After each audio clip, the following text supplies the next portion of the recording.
हमने अपने पिछली कक्षाओं में छत्तीसगढ़ की जनजातियों का वितरण देखा और साथ ही अबूझ माड़िया जो कि छत्तीसगढ़ की विशेष पिछड़ी जनजाति और जनजातियों में सबसे पिछड़ी जनजाति अबूझ माड़िया के बारे में जाना।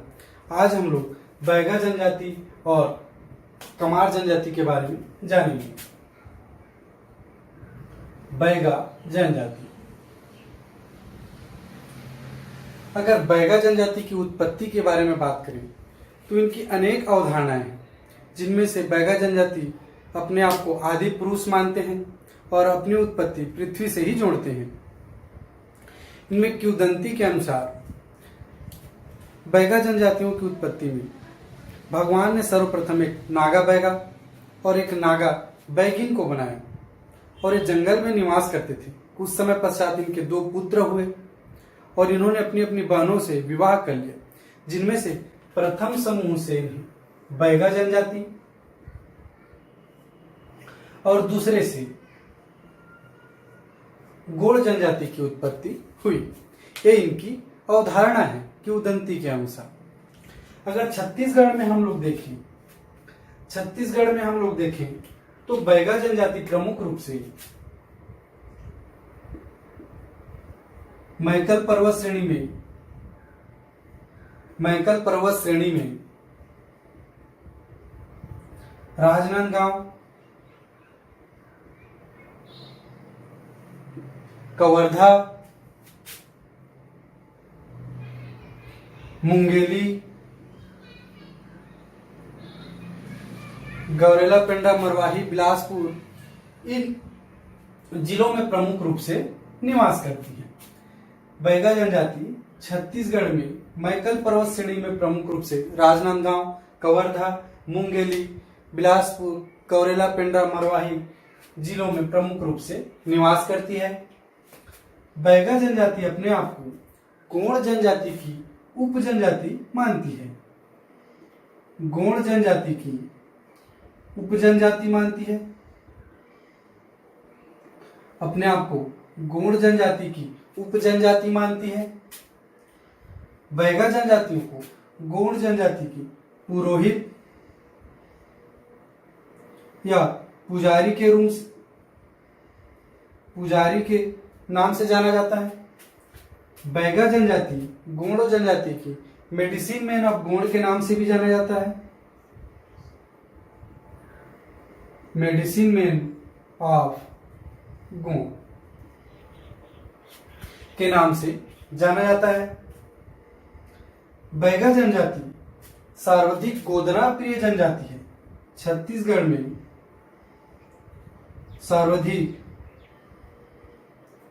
गोदना प्रिय जनजाति है। सर्वाधिक गोदना प्रिय जनजाति है। कई बार एग्जाम में पूछा जा चुका है सर्वाधिक गोदना प्रिय जनजाति कौन है। बैगा सर्वाधिक गोदना प्रिय जनजाति है। जो महिलाएं जो गोदना गुदवाती हैं उसे झेला गोदना के नाम से जानते हैं। झेला गोदना के नाम से जानते हैं। सर्वाधिक गोदना प्रिय जनजाति है, झेला गोदना के नाम से जानते हैं। बैगा जनजाति जो सुबह का भोजन लेती है, सुबह का जो भोजन है उसे बासी, दोपहर के भोजन को पेज और रात्रि के भोजन को बियारी कहती है। रात्रि के भोजन को बियारी के नाम से जानते हैं। आपको मैं फिर से जोड़ने की कोशिश करूं तो बैगा जनजाति छत्तीसगढ़ में प्रमुख रूप से मैकल पर्वत श्रेणी में राजनांदगांव, कवर्धा, मुंगेली, गौरेला पेंड्रा, मरवाही जिलों में प्रमुख रूप से निवास करती है। बैगा जनजाति गोंड जनजाति की उपजनजाति है।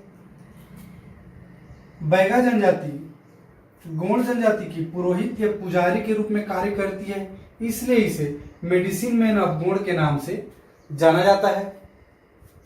सर्वाधिक गोदना प्रिय जनजाति है छत्तीसगढ़ में बैगा जनजाति। बैगा जनजातियों की महिला जो गोदना गुदवाती है उसे झेला गोदना के नाम से जानते हैं। सुबह के भोजन को बासी, दोपहर के भोजन को पेज और रात्रि के भोजन को बिहारी के नाम से जाना जाता है। इसी तरह हम लोग और आगे देखें तो बैगा जनजाति का प्रमुख पेय पदार्थ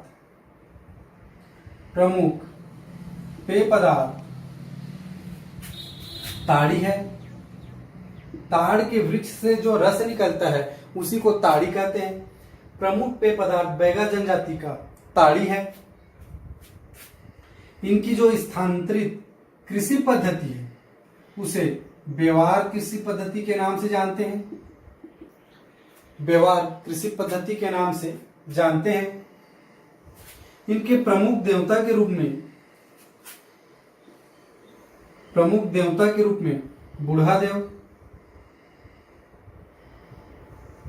बूढ़ादेव की आराधना करते हैं। प्रमुख देवता इनका बूढ़ादेव।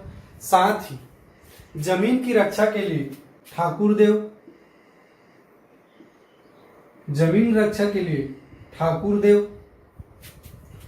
और शरीर की रक्षा के लिए दूल्हा देव की पूजा करते हैं। अगर बैगा जनजातियों के प्रमुख देवता के रूप में देखें तो बूढ़ा देव, जमीन की रक्षा के लिए ठाकुर देव और शरीर की रक्षा के लिए दूल्हा देव की पूजा आराधना करते हैं। इनकी प्रमुख पेय पदार्थ ताड़ी, कृषि पद्धति व्यवहार, प्रमुख देवता बूढ़ा देव है। बैगा जनजाति का प्रमुख नृत्य कर्मा नृत्य है। साथ ही इन लोग सैला, बिल्मा, परधौनी और फाग नृत्य भी करते हैं। प्रमुख रूप से कर्मा नृत्य बैगा जनजातियों की नृत्य है, मगर साथ ही सैला, बिल्मा, परधौनी और फाग नृत्य भी करते हैं। अगर बैगा जनजातियों की उपजनजाति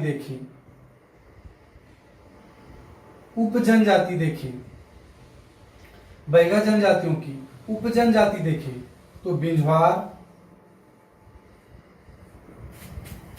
नरोतिया, भरोतिया,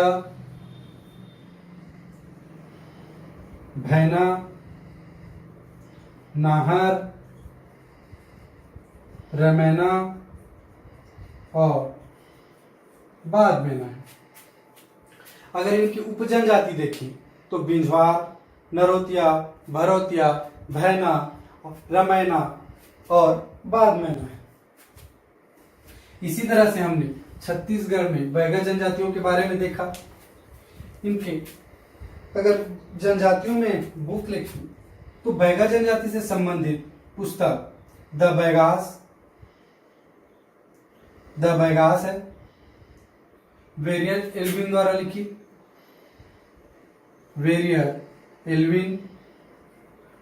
लिखित। द बैगास बैगा जनजाति से संबंधित है।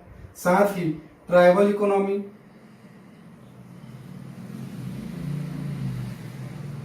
बैगा जनजाति से संबंधित है। दयाशंकर नाग द्वारा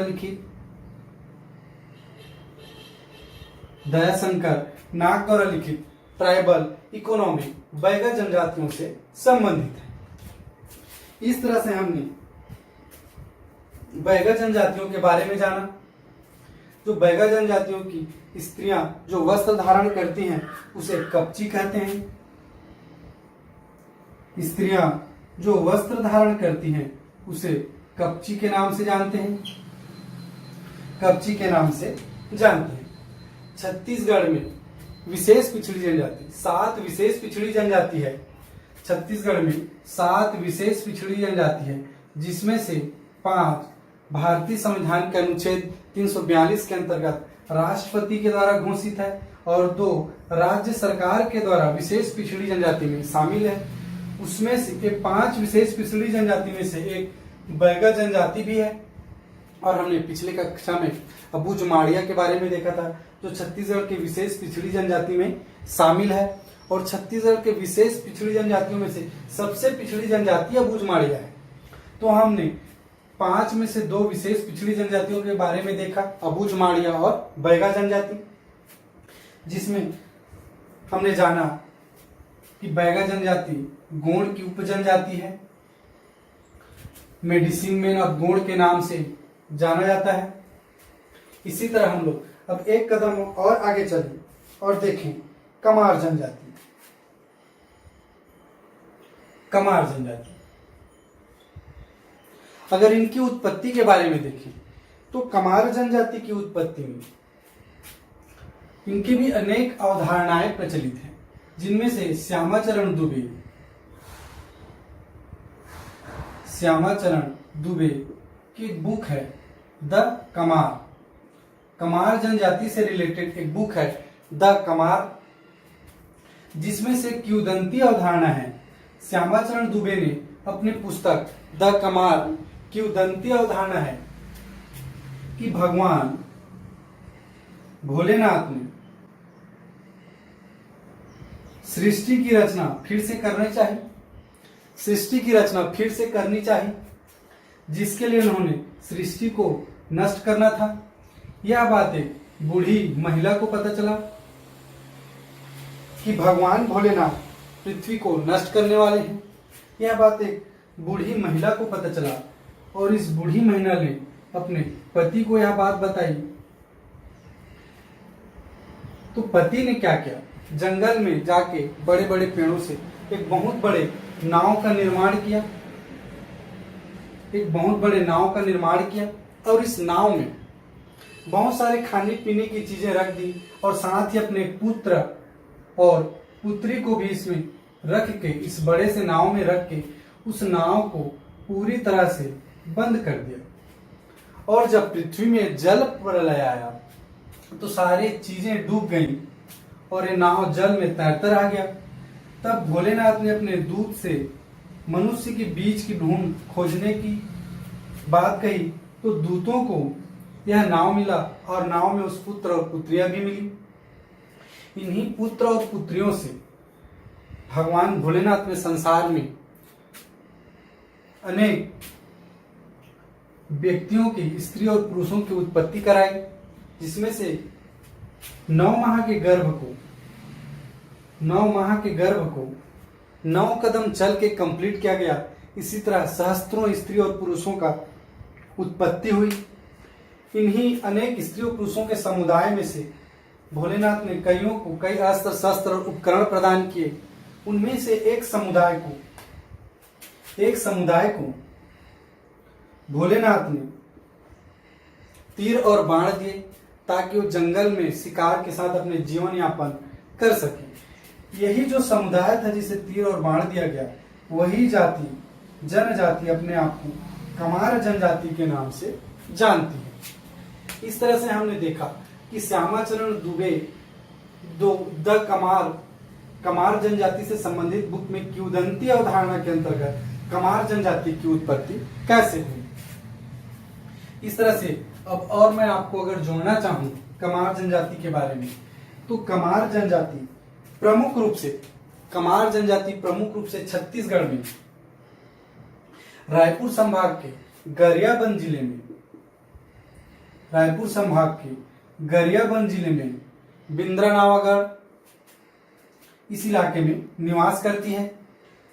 गरियाबंद जिले में बिंद्रानावागढ़ रायपुर संभाग में निवास करती है। धमतरी गरियाबंद जिले में। कमार जनजाति में घोड़े को छूना निषेध माना गया है। घोड़े को छूना निषेध माना गया है। इनका प्रमुख कार्य के रूप में देखें तो बांस शिल्प का कार्य इनका प्रमुख कार्य है।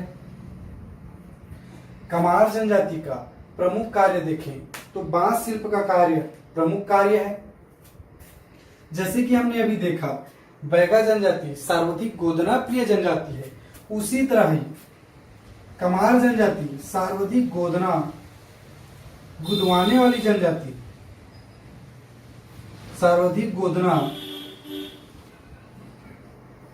गुदवाने वाली जनजाति में कमार जनजाति है। कमार जनजाति है। कमार जनजाति के पंचायत प्रधान को, कमार जनजाति के पंचायत प्रधान को हम लोग कुरहा के नाम से जानते हैं। पंचायत प्रधान को कुरहा के नाम से जानते हैं। यह क्वेश्चन कई बार पूछा जा चुका है। सर्वाधिक गोदना गुदवाने वाली जनजाति छत्तीसगढ़ में कमार जनजाति, सर्वाधिक गोदना प्रिय जनजाति बैगा जनजाति। कमार जनजाति में हमने पंचायत प्रधान को कुरहा, सर्वाधिक गोदा गुदवाने वाली जनजाति है। कमार की कृषि पद्धति, जो इनकी कृषि पद्धति है, स्थानांतरित कृषि पद्धति है, उनको दाहिया के नाम से जानते हैं। इनकी कृषि पद्धति दाहिया कहलाती है। कमार जनजाति में उनके परिवार के किसी सदस्य की मृत्यु हो जाए, कमार जनजाति में उनके परिवार के सदस्य की मृत्यु हो जाए तो ये गृह त्याग देते हैं, गृह त्यागते हैं और दूसरा घर बना के उसमें निवास करते हैं। तो परिवार में किसी भी सदस्य की मृत्यु होने पर कमार जनजाति अपने गृह को त्याग देते हैं। प्रमुख देवता के रूप में देखें, प्रमुख देवता देखें तो कमार जनजाति का प्रमुख देवता बड़े माई और छोटे माई है। बड़े माई और छोटे माई है। कमार जनजाति दो उपवर्ग में विभाजित है, जिसमें से बुधरजिया है, एक बुधरजिया है और दूसरा मकाड़िया है। जिसमें से बुधरजिया बंदर मांस नहीं खाती और मकाड़िया बंदर मांस खाती है। तो दो उपवर्ग में विभाजित है, बुधरजिया और मकाड़िया। प्रमुख देवता बड़े माई और छोटे माई। परिवार के सदस्य की अगर मृत्यु हो जाए, किसी भी सदस्य की, तो गृह त्याग के वो दूसरा घर का निर्माण करते हैं। इस तरह से हमने देखा कि कमार जनजाति प्रमुख रूप से रायपुर संभाग के गरियाबंद जिले में निवास करती है। इस जनजाति में पंचायत प्रधान को कुरहा, सर्वाधिक गोदना गुदवाने वाली जनजाति, कृषि पद्धति दाहिया, घोड़ा को छूना निषेध माना गया है। इससे संबंधित श्यामाचरण दुबे की बुक द कमार है। प्रमुख देवता के रूप में बड़े माई और छोटे माई है और ये दो उपवर्ग में विभाजित है, बुधरजिया और मकाड़िया। इसी तरह हमने छत्तीसगढ़ में कमार जनजाति के बारे में जाना।